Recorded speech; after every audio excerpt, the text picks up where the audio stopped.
Buen Dios y Padre Celestial, que moras en las alturas de los cielos, primeramente deseamos invitar tu presencia en esta hora. Al abrir tu palabra, deseamos que la dirección de tu Espíritu Santo nos asista, nos dé entendimiento y nos ayude a comprender las verdades especiales que ha reservado para nosotros en este tiempo. Quédate en este lugar con nosotros y en nuestro corazón. Lo pedimos en el nombre de Jesús. Amén. En esta presentación deseamos examinar dos historias sagradas que están conectadas mediante una profecía de tiempo. La profecía de los 2300 días, que es bien conocida por los adventistas del séptimo día. En esta profecía nosotros entendemos que hay 3 decretos en la profecía de los 2300 días. A partir del tercer decreto de Artajerjes, proyectándonos 2300 años, nos llevan hasta el año 1844. Este es el año 457 antes de Cristo y nos lleva hasta el año 1844 de nuestra era, justamente al tercer decreto o al tercer ángel, al mensaje del tercer ángel. Entonces, lo que estamos diciendo es que el propósito de este estudio es analizar dos historias que están conectadas de manera natural por esta profecía de tiempo. Esta historia es la historia que se encuentra en el libro de Esdras. Estos son los 3 decretos, el decreto de Ciro, Darío y Artajerjes. Y de este lado, en nuestro tiempo, tenemos los mensajes del primero, segundo y tercer ángel. Lo que tenemos aquí es un ejemplo de el alfa y la omega, cómo el principio es utilizado por Dios para ilustrar el fin. Y el propósito que nosotros tenemos en este estudio es enfocarnos en el tiempo de tardanza, que es de gran importancia para nuestro tiempo. Y el tiempo de tardanza se encuentra tanto en la historia de los mileritas o mileristas, como también vamos a ver hoy en la historia de Esdras, cuando él en el año 457. Así que vamos a ir al libro de Esdras, en la palabra de Dios, libro de Esdras. Y el trasfondo del libro de Esdras es de que, puesto que los habitantes del pueblo de Dios despreciaron los privilegios concedidos por Dios desde que fueron introducidos en la tierra de Canaán y transgredieron el pacto, fueron dispersados y sometidos a ardua disciplina bajo el dominio de naciones paganas. La ciudad de Jerusalén fue quemada, el templo fue destruido, y los habitantes fueron llevados a Babilonia cautivos o murieron. Dios proveyó misericordiosamente oportunidad para que Judá regresara del exilio a reconstruir su ciudad y el templo. Este es el tema del libro de Esdras. Esta historia de reconstrucción es la que encontramos aquí mediante 3 decretos medopersas. Así que durante esta historia, un templo estaba siendo reconstruido, un templo literal. Durante esta historia, durante el periodo milerista, un templo espiritual estaba siendo edificado. Los primeros 6 capítulos del libro de Esdras contienen los decretos de Ciro y Darío. El libro de Esdras contiene 10 capítulos. Los primeros 4 cubren la historia del decreto de Ciro y Darío, que ordenaron la reconstrucción del templo. Bajo el decreto del rey Ciro, alrededor de 50,000 judíos exiliados regresaron a Jerusalén para reconstruir el templo. Entonces, en la historia de los 3 decretos, voy a aquí a expandir un poco.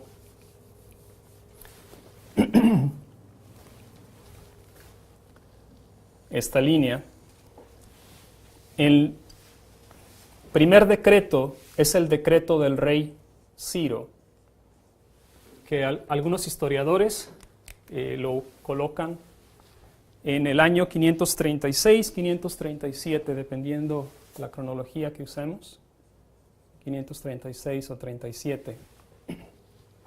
Primer decreto. Y este es, durante este decreto, alrededor de 50,000 judíos se exiliaron y regresaron a Jerusalén, dirigidos por Zorobabel. Zorobabel es el dirigente en esta historia. Y Zorobabel dirige a un grupo de alrededor de 50,000 expatriados en su regreso a Jerusalén. Y ellos van a construir el templo, van a reconstruirlo. Los trabajadores enfrentaron la prolongada oposición de los samaritanos. ¿Sí? Los enemigos estaban presentes, en este caso los habitantes de esa tierra eran los samaritanos. Y los samaritanos durante muchos años estuvieron intentando detener la obra. Lograron finalmente detener la reconstrucción durante el reinado del falso rey Esmerdis. Entonces, aquí durante este tiempo, se estaba construyendo el templo, y la construcción del templo se detuvo por causa de un decreto del el impostor, que se hacía pasar por Esmerdis. Y Dios envió a los profetas Ageo y Zacarías para animar a los judíos. Los judíos respondieron y reanudaron la obra. Ellos fueron animados por estos dos profetas, Ageo y Zacarías. Comenzaron a reconstruir nuevamente, y entonces el rey Darío emitió un segundo decreto para confirmar la obra de reconstrucción que estaba efectuándose en Jerusalén. Así que ellos, por fe, obedeciendo la palabra de Dios, vuelven a reanudar la obra de reconstrucción del templo, y entonces el rey Ciro, él va a su vez a pasar un segundo decreto, el rey Darío, y el espíritu de profecía nos dice que hay por lo menos unos 20 años entre estos dos decretos, el primero y el segundo, alrededor de 20 años. Y entonces el templo finalmente, bajo este segundo decreto, se va a completar brevemente, y eso es lo que cubren los primeros 6 capítulos de Esdras. Los últimos 4, capítulos 7 al 10, narran la historia de un segundo éxodo, una segunda salida de Babilonia, esta vez a cargo de Esdras. Esdras es el líder de este segundo éxodo, y ellos van a salir durante el reinado de Artajerjes. El rey Artajerjes es quien va a dar un tercer decreto. Este es el decreto del rey Artajerjes.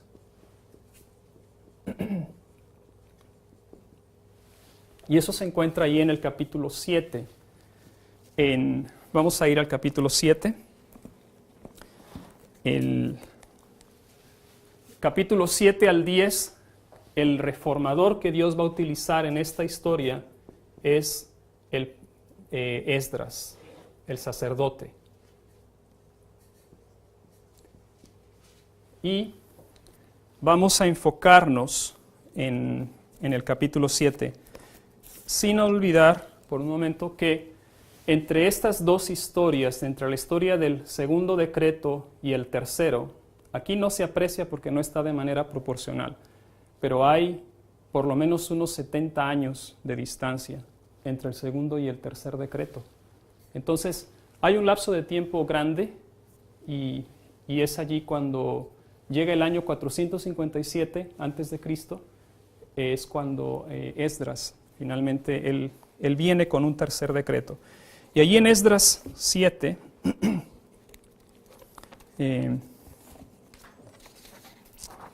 Esdras 7,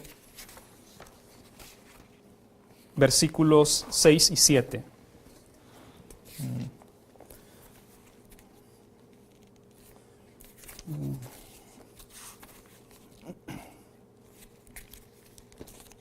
Dice así.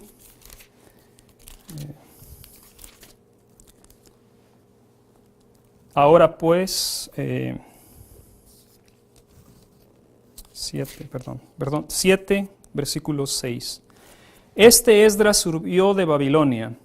Era escriba diligente de la ley de Moisés, que Jehová Dios de Israel había dado, y le concedió el rey todo lo que pidió, porque la mano de Jehová su Dios estaba sobre Esdras. Y con él subieron a Jerusalén algunos de los hijos de Israel y de los sacerdotes, levitas, cantores, porteros, sirvientes del templo, en el 7º año del rey Artajerjes. Así que esa es la historia en el año 457. Dice en el versículo 9. Este versículo 9 es el versículo central de este estudio, es en el que nos vamos a enfocar. Es el versículo clave, dice: porque el día primero del mes, el día primero del primer mes, fue el principio de la partida de Babilonia. Y al primero del mes quinto llegó a Jerusalén, estando con él la buena mano de Dios. Así que Esdras está dándonos aquí una pieza importante. Ellos están saliendo de Babilonia en el primer día del primer mes y van a llegar a Jerusalén en el primer día del quinto mes. Entonces hay 4, en el calendario hebreo hay 4 meses exactos entre el primer día, el inicio del primer mes, y el inicio del quinto mes. Hay 4 meses exactos en el calendario hebreo. Así que este periodo es muy importante, y estas fechas, estos hitos, debemos tomarles atención. En los versículos 12 y 13 no lo vamos a leer, pero ahí se menciona el tercer decreto que le va a ser dado a Esdras, y este decreto va a restaurar el sistema judicial en Jerusalén, el sistema hebreo.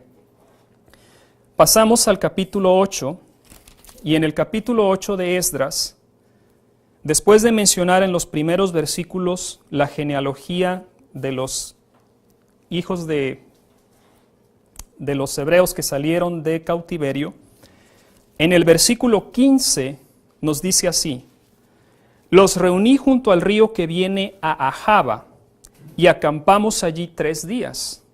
Y habiendo buscado entre el pueblo y entre los sacerdotes, no hallé allí de los hijos de Leví. Ok, aquí el capítulo 8 está dándonos una narración de lo que ocurrió durante estos 4 meses. ¿Sí? Por un momento imaginémonos que este es el año 457 hebreo, o el equivalente al año 457 de nuestra era, y durante estos 4 meses de travesía entre Jerusalén y Babilonia, se está narrando aquí en este capítulo. Nos dice que lo primero que ellos hacen es que van a hacer una pausa en un lugar llamado Ahava o Ahava. Es un río, en las riberas de un río. Y Esdras se da cuenta que entre los acompañantes no vienen nadie de los hijos de Leví, no vienen levitas con él. Entonces, eso nos está marcando ahí en el versículo 15. ¿Qué va a hacer él? Versículos 16 y 17 nos dice que él va a enviar mensajeros para que busquen ministros para la casa de Dios. Dice así: entonces despaché a Eliezer, Ariel, Semaías, Elnatán, Jarib, Natán, Zacarías y Mesulam, hombres principales, asimismo Joiarib, Elnatán, hombres doctos, y los envié a Iddo. Él envía a estos mensajeros a Iddo, jefe, en el lugar llamado Casifia, y puse en boca de ellos las palabras que habían de hablar a Iddo y a sus hermanos los sirvientes del templo, en el lugar llamado Casifia, para que nos trajesen ministros para la casa de nuestro Dios. Y nos trajeron según la buena mano de nuestro Dios sobre nosotros, un varón entendido de los hijos de Malí, hijo de Leví, hijo de Israel, Serebías con sus hijos, sus hermanos, 18, y continúa diciendo, hubo gente que respondió al llamado. Entre los levitas que él envió a buscar, algunos levitas respondieron y aceptaron salir de Babilonia.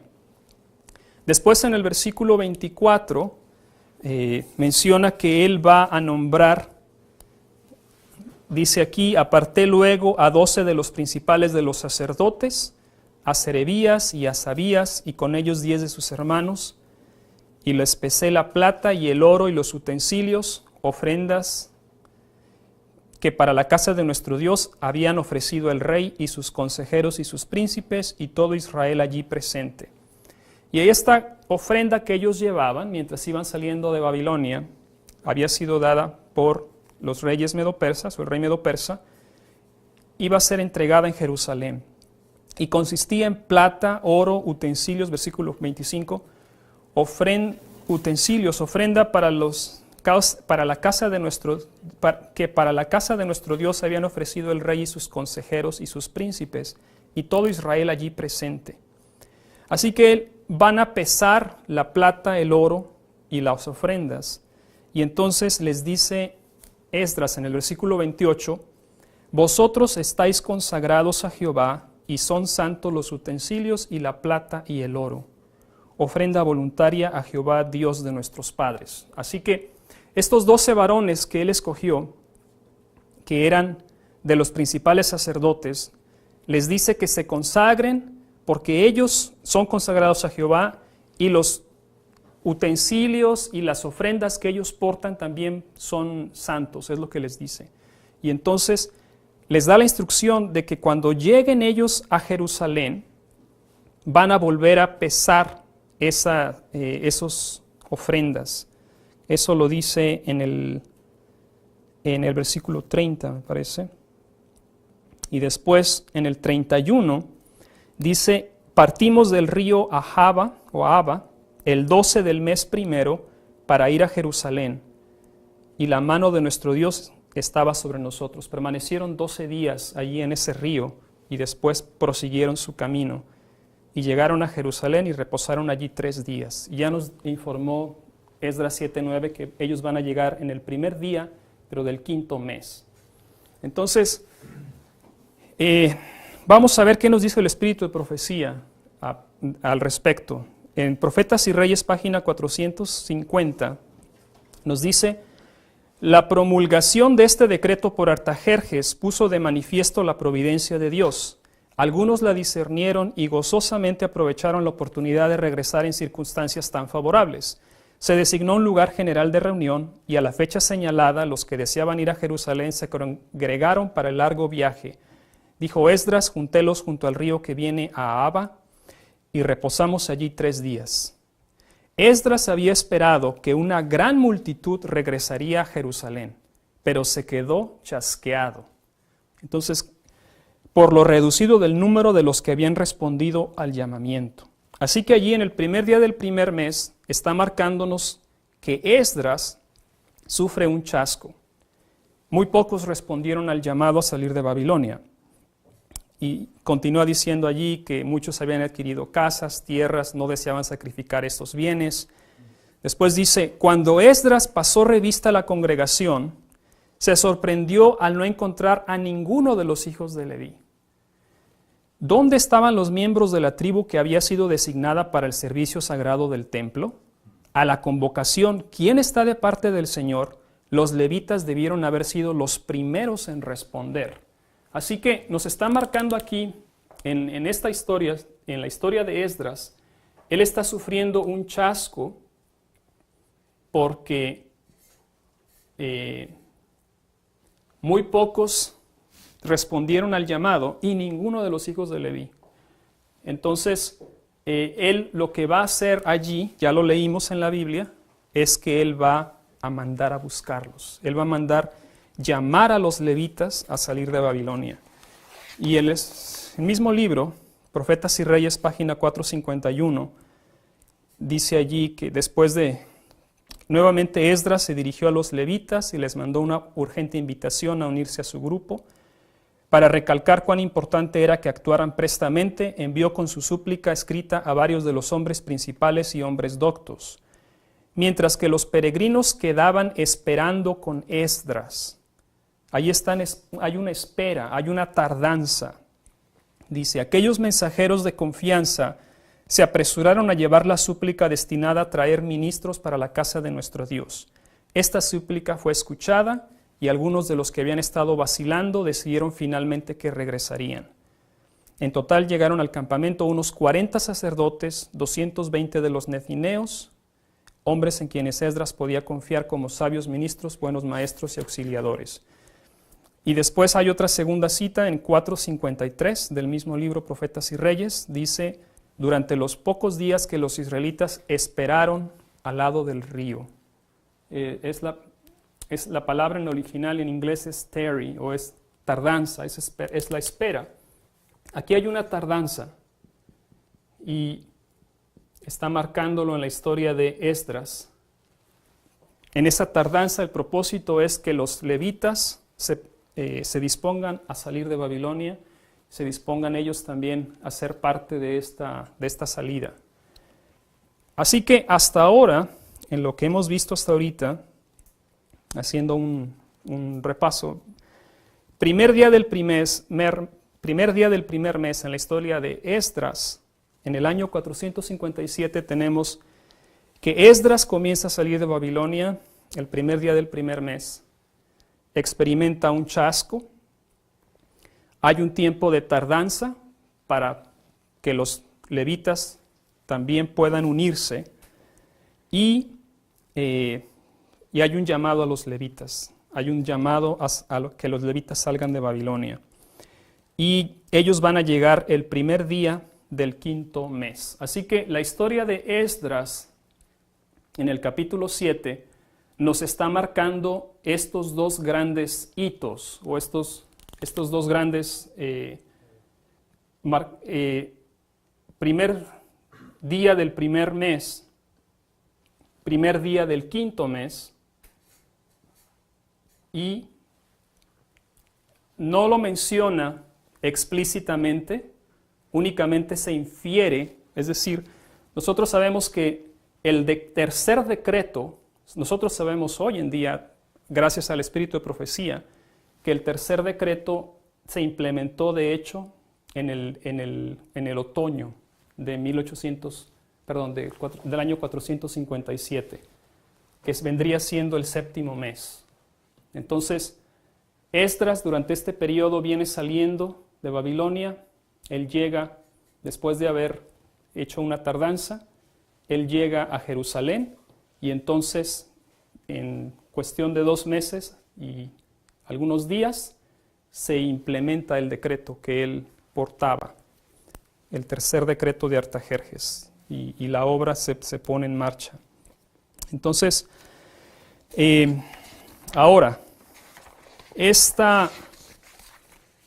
haremos una transición.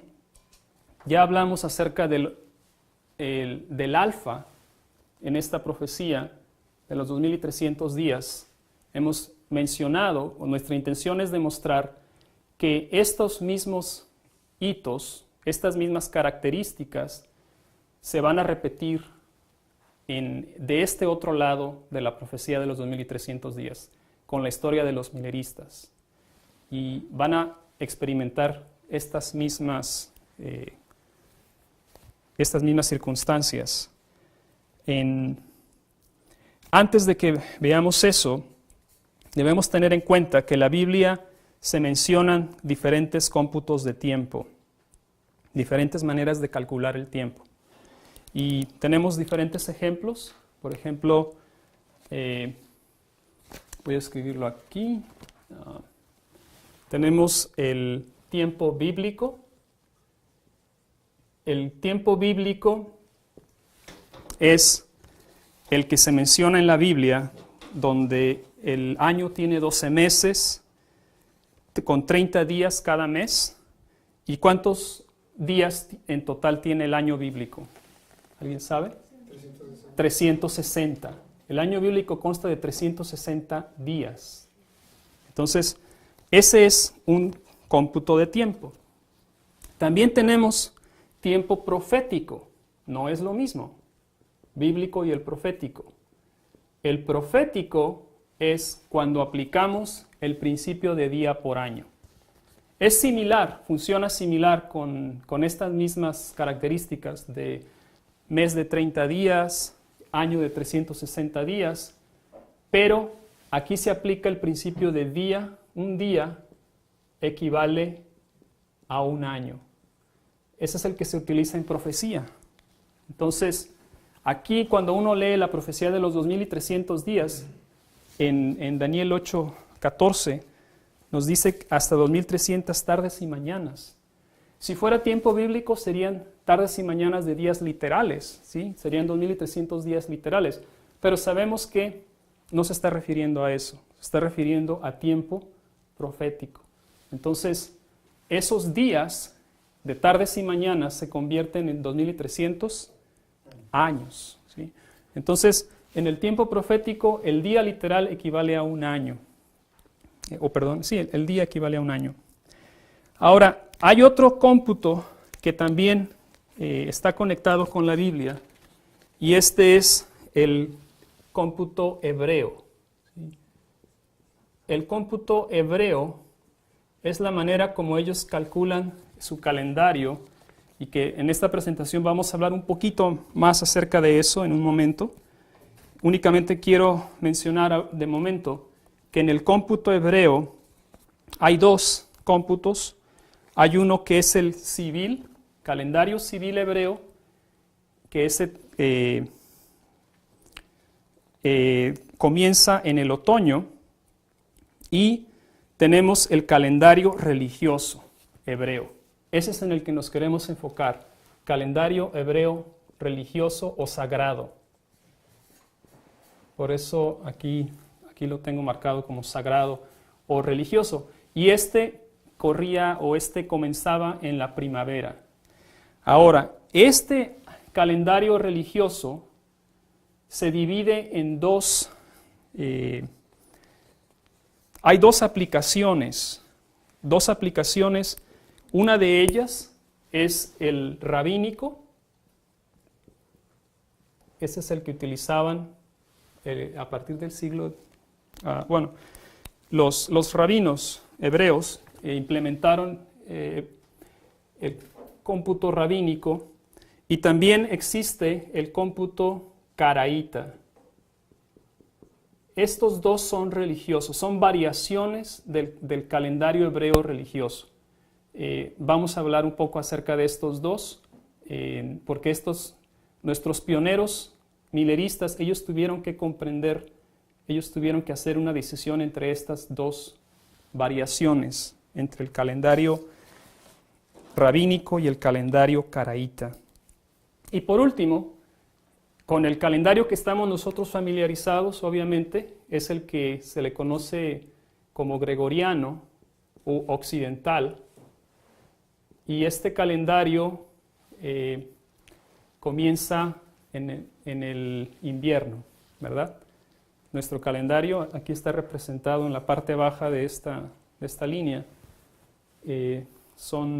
Comienza en enero, que es durante el invierno, y termina en diciembre, el 31, que es también durante el invierno. Va de invierno a invierno. En el calendario hebreo que estamos aquí representando, inicia en la primavera. Y la diferencia que hay entre estos es de que en el calendario hebreo, o en el calendario gregoriano primero, el que estamos más familiarizados, sabemos que tiene 12 meses. Estos meses pueden variar en el mes de febrero desde 28 días o 29 si es bisiesto, como en este caso bisiesto, o hasta 31 días, ¿verdad? Pueden ser días de 30 o 31 días. Así que en el calendario gregoriano, el mes puede tener una duración entre 28 y 31 días.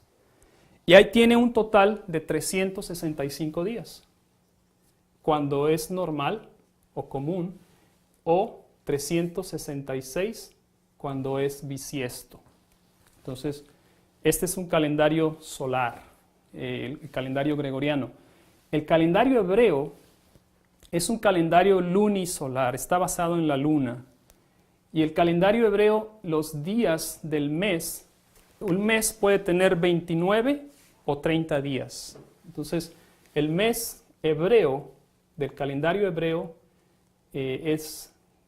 tiene 29 o 30 días, y el total de días por año es de 354 cuando es un año común, o 384 cuando es bisiesto. Entonces, de eso vamos a hablar en un momento. Vamos a explicar eso un poquito más detenidamente, porque es simplemente para que podamos entender mejor de qué manera se traduce una fecha del calendario hebreo, en este caso el sagrado, a nuestro calendario que utilizamos nosotros. En este caso vamos a descubrir que es el caraíta, el que nuestros pioneros favorecieron. Ahora, vamos ahora sí al periodo milerista. ¿Qué fue lo que ocurrió en nuestra historia? Nuestros pioneros originalmente, cuando ellos calcularon las profecías de tiempo, por ejemplo los 2300 días, ellos podemos apreciar en esta tabla la profecía de los 2300 años, como ellos la entendieron originalmente, es que se cuentan a partir del año 457, y ellos hicieron esta resta, y como resultado da el año 1843. Ellos originalmente creyeron que la profecía de los 2300 días llegaba hasta el año 1843 judío. Y la razón es que ellos no estaban entendiendo el principio de que los años deben de ser completos. Y esto es lo que nos dice esta cita de Urias Smith, tomado del libro Las profecías de Daniel y del Apocalipsis, volumen 1, página 177-178. Dice así: puede ser que alguien pregunte cómo pueden extenderse los días desde el otoño de 1844, si se iniciaron en el 457 a.C., puesto que se necesitan solamente 1843 años, además de los 457, para cumplir el total de los 2300. Si prestamos atención a un hecho, se aclarará toda la dificultad. Se requieren 457 años completos antes de Cristo y 1843 años completos después, para dar 2300 años. Lo que nos está tratando aquí de explicar es de que, voy a borrar aquí,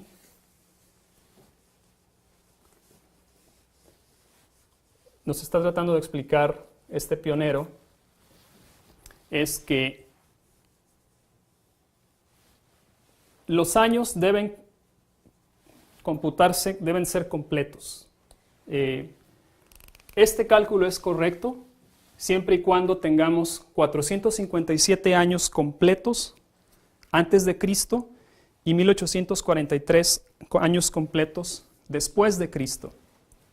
De este modo, imaginémonos así, que esto es una línea de tiempo, nuevamente, y en esta línea de tiempo, primero vamos a pensar en años gregorianos en nuestro calendario, en juliano o gregoriano. Nuestro año comienza, dijimos ya, en el invierno. Imaginémonos que este es el invierno del año 457 antes de Cristo. Tenemos el invierno, aquí voy a poner primavera, verano, otoño, estas son las estaciones. Y entonces el año comienza en el año 457 y termina al invierno del siguiente periodo. Este es el año 457 antes de Cristo. Y desde aquí, imaginémonos que tenemos 457 años completos, 457 periodos semejantes a este, y nos llevan en algún momento aquí, imaginémonos, a la transición entre el año 1 antes de Cristo, año 1 antes de Cristo, año 1 después de Cristo. ¿Sí? Entonces, este año 1 antes de Cristo también va a iniciar en el invierno, porque estamos ahorita pensando únicamente en el calendario nuestro. Comienza en el invierno, termina en el invierno también, inicia el año -1 en el invierno. Perdón, este es el año -1, este es el año 1. No hay año 0 en medio. Y este termina también en el invierno. ¿Sí se comprende hasta ahorita?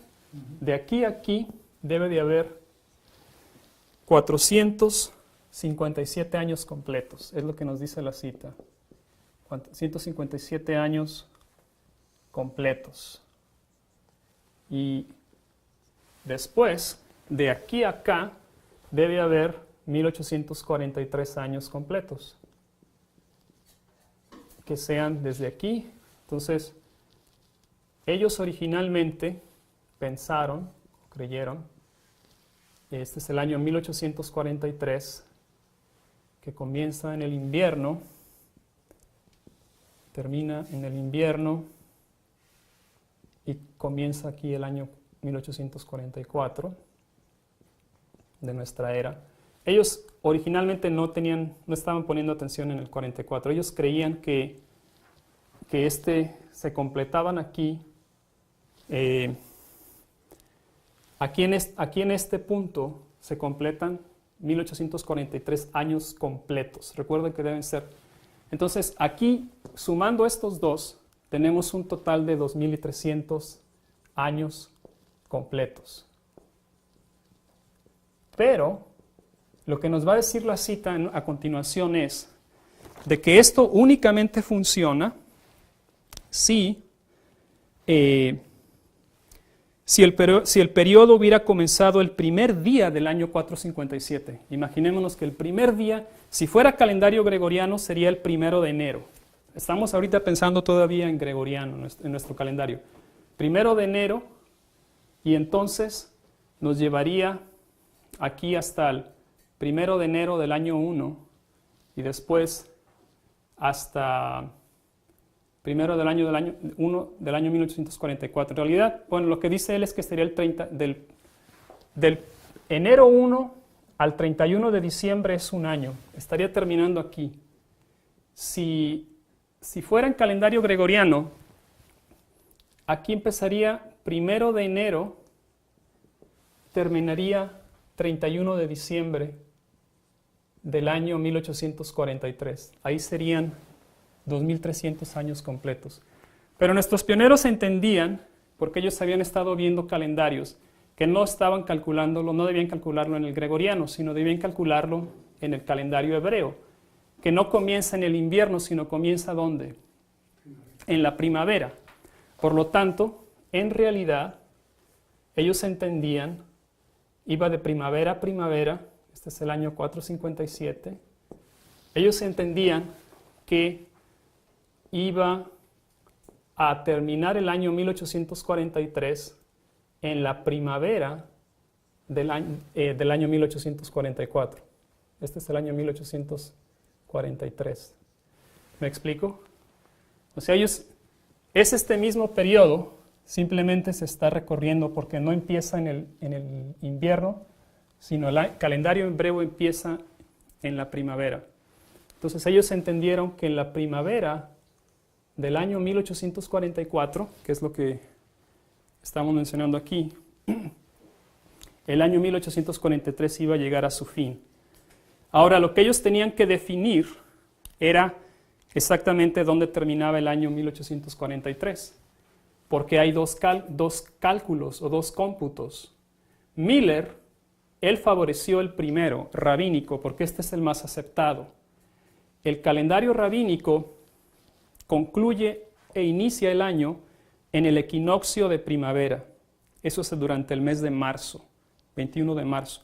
Para Miller, el calendario el año 1843 estaba terminando aquí, el 21 de marzo. Pero vamos a ver ahorita a continuación en una cita que otros de los pioneros, otros de los colaboradores de Guillermo Miller, ellos se convencieron que el que era más confiable era el calendario caraíta. Y ese calendario caraíta está sincronizado con la cosecha de la cebada. Y ese comenzaba o terminaba en el año en el mes de abril. Entonces es un mes después. Así que ambos terminan en la primavera, inician en la primavera, terminan en la primavera. Y entonces ellos sabían que el fin del año 1843 debía ocurrir en la primavera del año 1844. Ahora, ¿por qué ocurrió un chasco?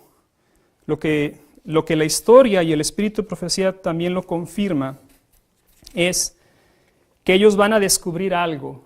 Ellos eventualmente van a descubrir que en esta historia ellos estaban observando en Esdras 7:9 que Esdras comenzó a salir de Babilonia el primer día del primer mes. Entonces ellos aquí ubicaban el primer día del primer mes, año 457, y entonces como resultado los llevaba hasta aquí, hasta el último día del año 1843. Pero ellos van a descubrir que en realidad el decreto es lo que marca el inicio de los 2300 días. Es decir, no se marca desde que Esdras sale de Babilonia, sino desde que el decreto se implementa. Y eso no ocurre en la primavera, sino que eso ocurre en el otoño. Entonces, eso es lo que ellos van a descubrir más tarde. Van a descubrir que en realidad los 2300 días no se deberían marcar a partir de la primavera, cuando inicia el año del calendario sagrado, sino que casi a la mitad de ese año 457 es cuando inicia, cuando en sí se deben de marcar los 2300 días. Entonces, estos 457 años completos en realidad nos llevarían aquí hasta el otoño del año 1, y después estos 1843 completos nos llevarían acá hasta el otoño de 1844. Es simplemente recorrer la misma cantidad de años. Y como resultado, esto es lo que hizo la diferencia entre, o lo que produjo el primer chasco, es que ellos no habían entendido que el decreto no se instituyó en la primavera, sino que se instituyó en el otoño. Y ese es un punto que era de acuerdo a la providencia de Dios, porque si ustedes recuerdan, esa famosa cita del espíritu de profecía en primeros escritos, cuando dice que he visto que el diagrama de 1843 fue dirigido por la mano de Dios, que las cifras eran como Él las quería, estoy parafraseando, no recuerdo exactamente, que su mano cubrió y ocultó una equivocación en alguna de las cifras para que nadie pudiera verla, hasta que su mano fue apartada, hasta que la mano se apartó.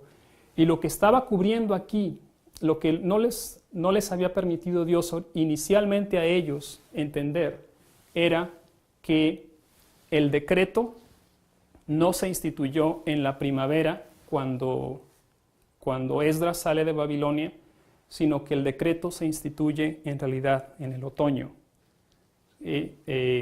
Y esto es lo que el Señor no permitió que ellos comprendieran inicialmente, de manera que ellos estaban enfocados en el año 1843 Y cuando el año 1843 llegó a su fin en la primavera del año 1844 en nuestro calendario, cuando llega a su fin, ellos sufren un chasco, tal y como está marcado en la historia de Esdras. Solo que ahora esto está ocurriendo ya de este lado de los 2300 días, en el año 1844. Ese es el primer chasco que sufren nuestros pioneros. Primer chasco. Y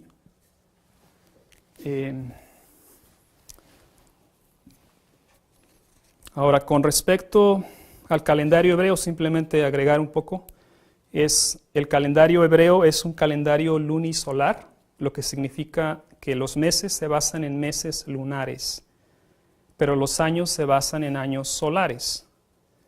El calendario cuenta con 12 meses lunares. Los meses lunares, dice, pueden ser de 29 o 30 días. Y el comienzo de cada mes lunar judío se basa en la aparición de la luna nueva. Entonces, en este calendario, al inicio de cada uno de estos meses hay una luna nueva. La luna nueva es lo opuesto de la luna llena, ¿no? La luna nueva no se ve. Se representa, me parece, en los calendarios simplemente como un círculo negro. Esa es la luna nueva. Y hay una luna nueva al inicio de cada uno de estos meses, porque este es un calendario lunar, lunisolar. Pero también, ahora, el periodo promedio del mes lunar está muy cerca de los 29.5 días, 29 días y medio. Ellos los hebreos para resolver ese mediodía, simplemente se lo quitaron a un mes y se lo agregaron esa mitad al otro. Y por eso les quedaron meses de 30, 29, 30, 29, 30, 29 y así. Y entonces cuando el mes es normal, cuando tiene únicamente 12 meses, debe tener una duración, dijimos, de 354 días. Ahora, ¿qué ocurre? Que ellos, aunque este es un calendario lunar, ellos no querían ignorar las estaciones del año. Y las estaciones del año están regidas por el sol. ¿Sí? Hay básicamente 4 movimientos o lo que generan las 4 estaciones. Equinoccio es cuando la duración del día y el año son iguales. ¿Sí? Eso ocurre 2 veces, en marzo y en septiembre.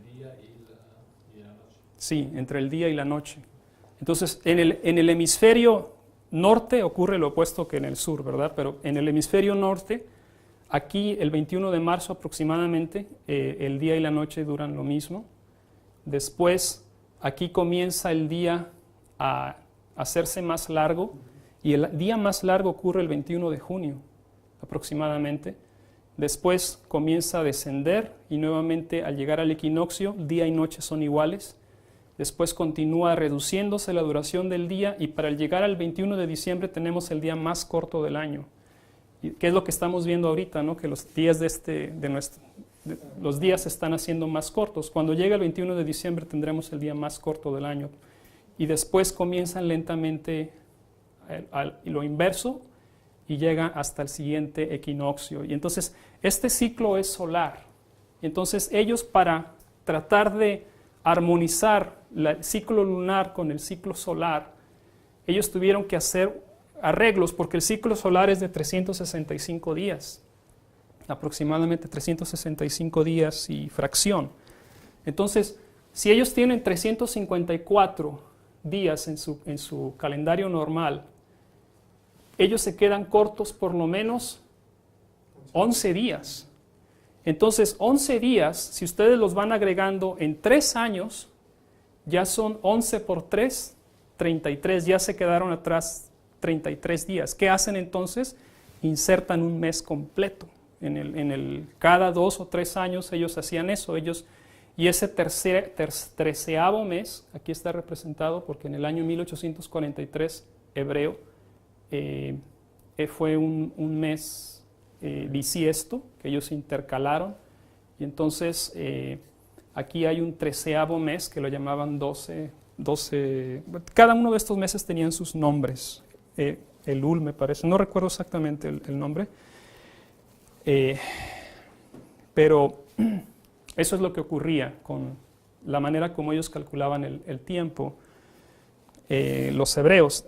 Y también en la diferencia entre el calendario rabínico y el caraíta es que el calendario rabínico, ellos observaban la luna nueva que estuviera más cerca del equinoccio de primavera. Por eso, en el año 1844, de acuerdo al calendario rabínico, como aquí ocurrió una luna nueva,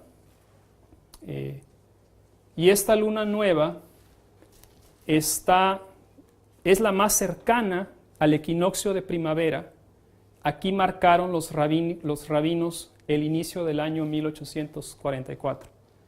Ahora, esto es importante que nosotros entendamos la distinción, porque si el calendario rabínico es correcto, estas fechas se alteran, ¿sí? Si tienen aquí el principio del año, entonces el 10º día del 7º mes, que es tan importante para nosotros, es desplazado un mes. Y de hecho ¿qué ocurría en el 10º día del 7º mes? El día de la expiación. De acuerdo al calendario rabínico, ellos lo celebraron en el mes de septiembre, alrededor del 23 de septiembre, si no me equivoco. Eso eran los rabinos. Pero nuestros pioneros, ellos llegaron a comprender que el calendario que se apegaba más correctamente a la Biblia no era el rabínico, sino que era el caraíta. La variación del calendario religioso más apegada a la palabra de Dios era el caraíta. ¿Por qué? Porque en el calendario caraíta era necesario, es el calendario que estaba sincronizado o en el que se basaban las fiestas, las festividades hebreas. Y en las fiestas hebreas se tenía que presentar en el santuario, si recordamos, en el día 14 del primer mes era la fiesta de la Pascua, ¿sí? Y luego al día siguiente viene la fiesta de los panes ácimos, o ahí comienza la fiesta de los panes ácimos, y después venía la gavilla, que tenía que mecerse como una ofrenda, como una primicia al día siguiente, al sábado, o sea, en este caso en el día 16. Y esa gavilla que tenía que ser mecida, tenía que estar, era una primicia, tenía que estar madura. Entonces, los caraítas, ellos entendían que en el mes de marzo, la mayoría de los años, en el mes de marzo, la gavilla no estaba, la cebada no estaba madura.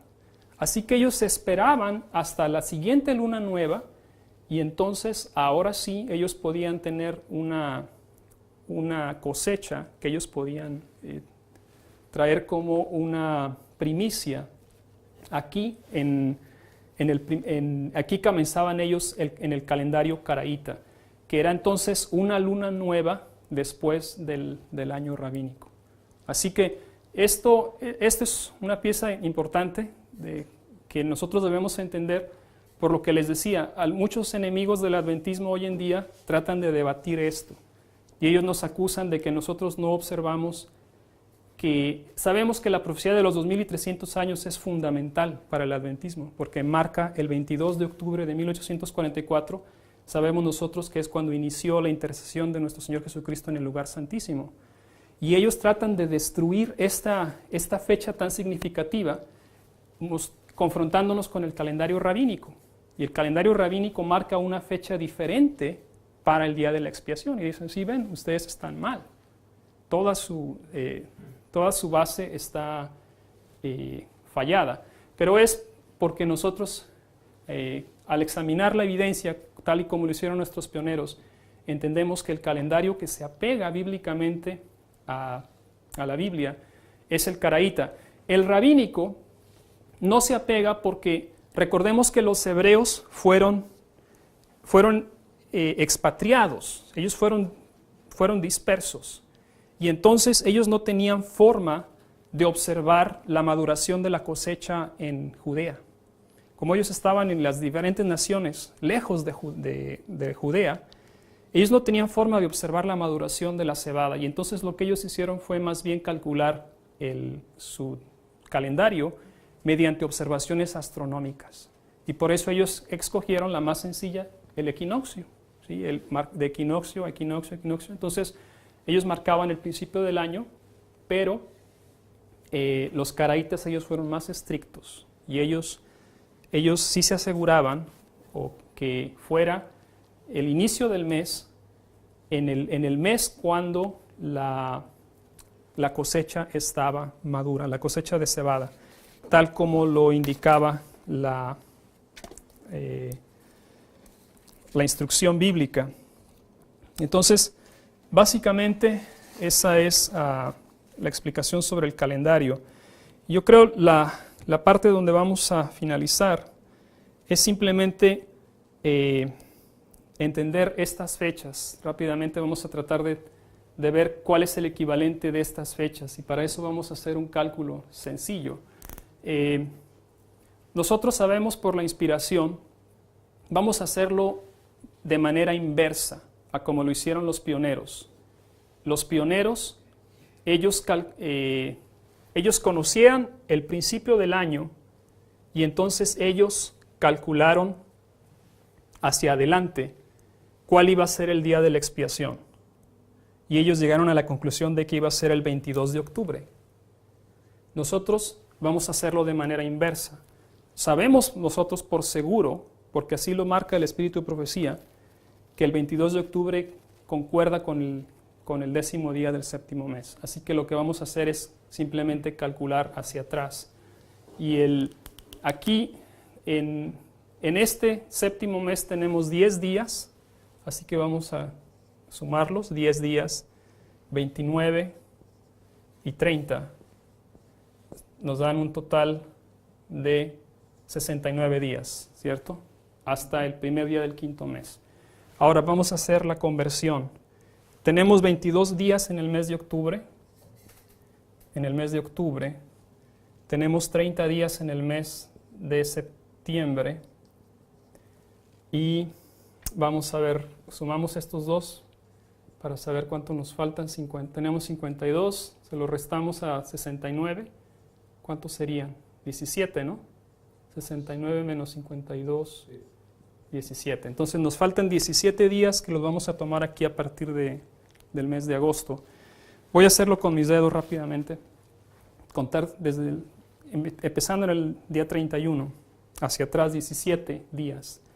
31, 30, 29, 28, 27, 26, 25, 24, 23, 22, 21, 20, 19, 18, 17, 16, 15. Ahí serían 17.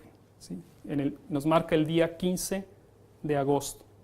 Entonces, cuando uno cuenta hacia atrás, estos 69 días que hay de intermedio nos lleva al 15 de agosto.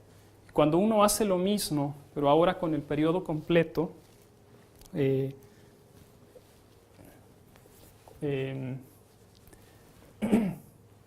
tenemos aquí,